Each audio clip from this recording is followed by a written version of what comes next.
මේ ඉන්නේ ඇස් පේන්නේ නැති පියාඹන්න බැරි අසරණ වෙච්ච රාජාලියෙක්. මේ රාජාලියාව අතට අරගෙන ඉන්නේ ඔබට හුරු පුරුදු කෙනෙක්. එයා තමයි අර රිලවුන්ට කන්න දුන්නේ. ඉතින් එයාට ආරක්ෂාවට කූඩුවක් හදනවා.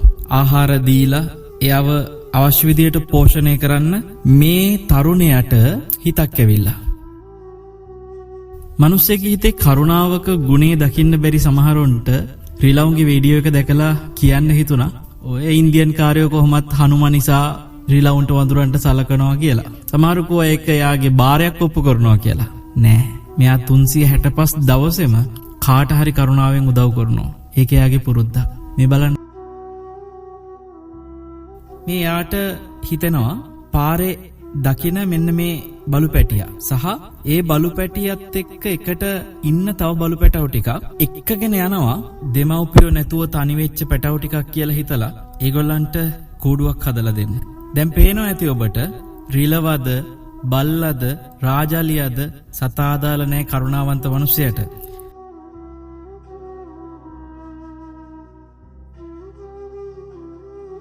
ලස්සනම දේ තමයි ඕන් අර බලු පැටවුන්ගේ අම්මවත් පැයකට විතර පස්සේ එයාගේ කණ්ඩායමට හොයාගන්න හම්බෙනවා.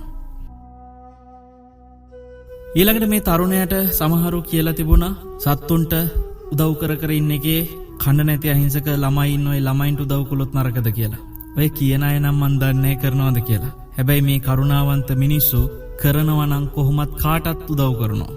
මේ බලන්න කුණු ගොඩක බඩු එකතු කරලා විකුණලා ජීවත් වෙච්ච අහිංසක අම්මා කෙනෙකුයි පුංචි දරු පැටියෙකුයි. ඒ දෙන්නට ලස්සනට අලුත් පුටුවක් අරන් දීලා අලුතෙන් කරත්තයක් ඒ දෙන්න වෙනුවෙන්ම මිලදී අරගෙන පළතුරු ගෙනල්ලා ඒගොල්ලන්ට අලුත් ජීවිකාවක් හදලා දෙනවා. මේ බලන්න S2 බැඳලා සර්ප්‍රයිස් කරනවා.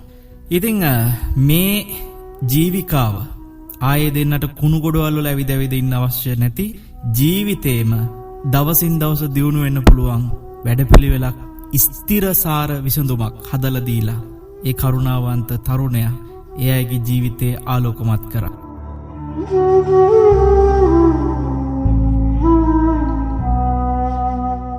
මේ වගේම තව සිද්ධියක් පෙන්වන්නම්. මේ පුංචි දරුවෙක් නෙමෙයි. මේ ආබාධිත කෙනෙක්. මේ වගේ ඇවිදින්න බැරි ආබාධිත මිනිස්සෙක් කාගෙන් හරි ඉල්ල පාරේ බිම දිගේ ඇවිදිනකොට මේ තරුණයාට හිතෙනවා හරි ලස්සන වැඩක් කරන්න. මේ නාවලා පිරිසිදු කරලා බලන්නකෝ ඊට පස්සේ මොකද කරන්න කියලා. මම ඔබට කියනවා සමහරව හිතනවා මේවා කරන්නේ views ගන්න කියලා.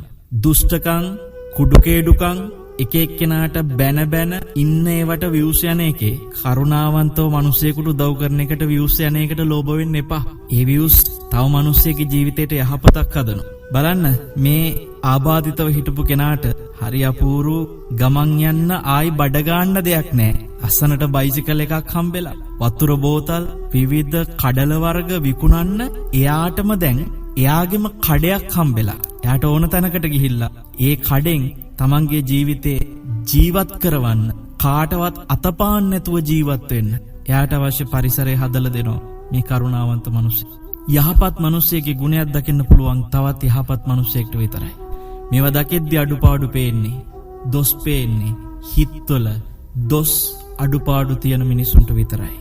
ඔබට මේ වීඩියෝ එක අවසන් කරද්දී මේ තරුණයා නිතර පාවිච්චි කරන එක වාක්‍යයක් සිහිපත් කරන්නම්. එයා කියනවා using my pocket in good things කියලා. යහපත් ආකල්පවලටම මගේ පසුම්බිය භාවිත වේවා කියලා.